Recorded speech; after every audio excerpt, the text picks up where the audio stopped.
Sakeena Yacoobi, Afghan educator and activist.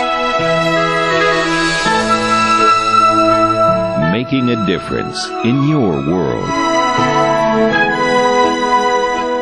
In 1992, Afghan immigrant Sakeena Yacoobi had a comfortable life in the United States, teaching at a college. Then she visited Afghan refugee camps in Pakistan and met women and girls who did not even have the freedom to walk outside the family compound. Women were sick, women were exhausted, women were depressed, they didn't have education, and they were all cooped up in a camp area inside the tent. And when I went and I visited them, I really felt that this is the area that I really want to work. Yacoobi founded the Afghan Institute of Learning soon after, working in the refugee camps at first, and then inside Afghanistan. In the 7 years since the Taliban was ousted, the Institute has supported 150 grassroots learning and health centers across the country, as shown in videos by Brett Williams of Direct Relief International and the UN Population Fund. In schoolrooms and clinics, teachers and doctors are trained, women learn job skills, and children are taught to read and write. And basic health services are no longer out of reach for some women and children. In Afghanistan, the women and children are suffering the most. While I was a child in Afghanistan, I saw the suffering of women of Afghanistan. Every woman who was going to deliver a baby, from 10 women, 5 of them die.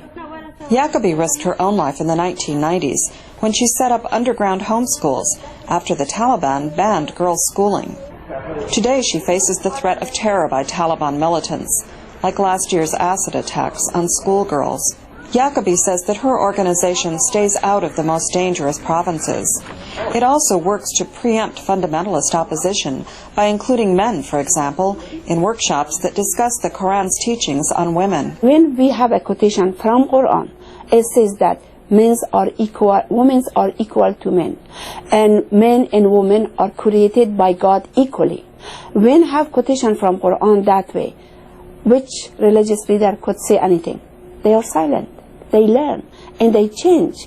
Yacoobi's own father had no schooling, she says, but he wanted her to be educated and gave her freedom to choose her own path. She says she wants other Afghan women to have the same opportunities. In New York recently, Yacoobi was awarded the $250,000 Henry R. Kravis Prize in Leadership to be used in her work. Every day I see the impact of education, and that's the force that keeps me going on. And with this award, I really believe that thousands and thousands of women will get to be a leader. She headed back to her work in Afghanistan later that week, returning as well to the danger she rarely mentions.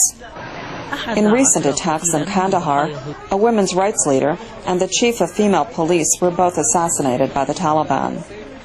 Sakeena Yacoobi is protected by bodyguards and long ago moved her family to the U.S. for their safety. Carolyn Weaver, VOA News, for Making a Difference in New York.